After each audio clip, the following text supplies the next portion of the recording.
लेकिन मैं उससे बार बार मिलना नहीं चाहता, इसीलिए आप ये काम जल्द से जल्द करवाइए। मुंशी जी ने गौतम की बात का जवाब देते हुए कहा, जी छोटे हुकुम, जैसा आप कहें। वैसे बुरा न माने तो एक बात पूछूं? जैसा आपने अभी कहा कि आप दीपशिखा से दोबारा नहीं मिलना चाहते, तो क्या उससे इन दिनों पहले मिले हैं? ऐसा बोलते हुए मुंशी रुक गया और गौतम ने सवाल करते हुए कहा, मैं उससे बिजनेस के सिलसिले में एक बार मिला था, लेकिन आप क्या बता रहे थे? मुंशी जी ने अपनी बात कंटिन्यू करते हुए कहा, नहीं, वो पिछले दिनों मित्तल ग्रुप में कुछ खलबली मची थी और उसके बाद दीपशिखा सीधे जोधपुर के लिए निकल गई। शायद उनका वो कोई घरेलू मामला था या फिर बिजनेस से रिलेटेड। मैं पूरी बात नहीं जानता, छोड़िए। मुंशी जी, हमें वो जानने की जरूरत भी नहीं है। मैं अभी आपको इस कॉन्ट्रैक्ट पेपर्स की एक पीडीएफ बनाकर दे रहा हूँ और आप मुझे इस पर सिग्नेचर करवा कर दीजिए ताकि मेरा काम आगे बन सके। साइन करवाने के लिए मुंशी जी ने कुछ देर का वक्त मांगा और गौतम ने कॉल डिस्कनेक्ट कर दी।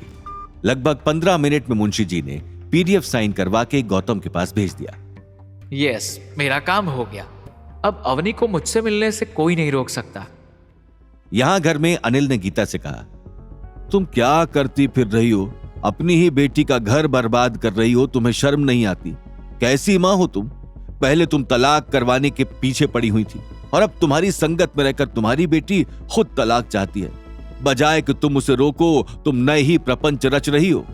अरे छोड़िए अवनी के पापा, आप जानते ही क्या है ये घर का खर्चा कैसे चलता है, इस बारे में सिर्फ मुझे पता है। हर दिन की चिक चिक किट किट मैं रोज रोज नहीं सह सकती। अगर मुझे पैसे कमाने का मौका मिला है तो मैं पैसा जरूर कमाऊंगी, फिर बेशक उसके लिए मुझे अपनी बेटी की शादी को दांव पर क्यों न लगाना पड़े। वैसे भी वो निखट्टू किसी काम का तो है नहीं, पूरे दिन घर में ही बैठा रहता है। अगर वो अमीरजादी उस पर मरती है तो क्यों ना मैं उससे हमारा काम निकलवा लूं।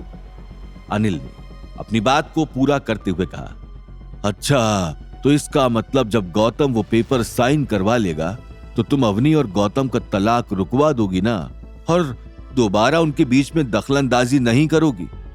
अरे आपका दिमाग फिर गया है क्या?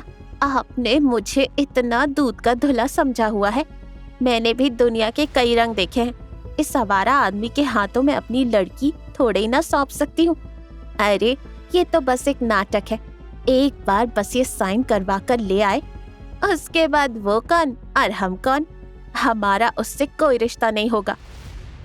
वहीं दूसरी तरफ गौतम अग्रवाल इंडस्ट्रीज के ऑफिस पहुंचा और वहां पर उसने रिसेप्शनिस्ट से पूछा, हाय, मुझे अवनी अग्रवाल से मिलना है।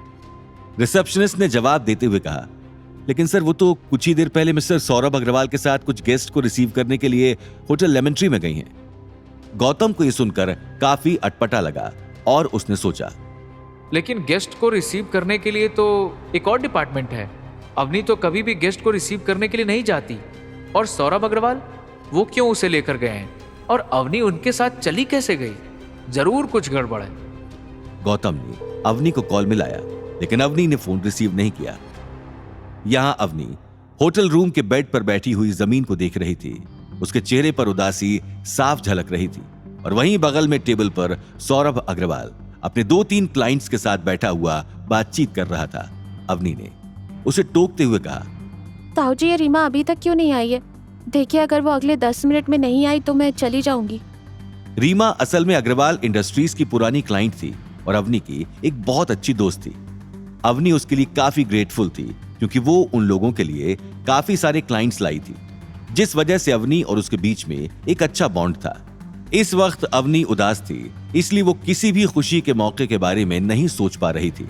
सौरभ ने जवाब देते हुए कहा, रुक जाओ अवनी, वो इतनी दूर से आ रही है, हो सकता है उसका प्लेन लेट हो गया हो, हम तो नहीं जानते ना। लगभग 10 मिनट बीत गए और अवनी जैसे ही वहां से जाने लगी कि रूम का दरवाजा खुला। दरवाजे के अंदर घुसते हुए एक मिडिल एज की औरत आई, जिसको देखते ही अवनी चिल्लाई, रीमा, कैसी हो? मैंने तुम्हें बहुत मिस किया। आओ यहाँ बैठो। रीमा भी अवनी के गले मिली। जैसे ही वो लोग बैठे, अवनी की नजर रीमा के पीछे आए एक आदमी पर पड़ी, जिसको देखते ही वो चिल्ला पड़ी, तुम यहाँ क्यों आए हो? तुम्हारी हिम्मत कैसे हुई यहाँ आने की? आखिर ये कौन आदमी था जिसको देखकर अवनी इतनी भड़क गई थी? क्या वो गौतम था जो वहां अवनी को मनाने पहुंच चुका था या फिर कोई और? आगे की कहानी जानने के लिए। देखिए अगला एपिसोड सिर्फ पॉकेट एफएम के यूट्यूब चैनल पर और रॉयल वारिस के सारे एपिसोड्स को सुनने के लिए डिस्क्रिप्शन में दी लिंक से डाउनलोड करें पॉकेट एफएम ऐप।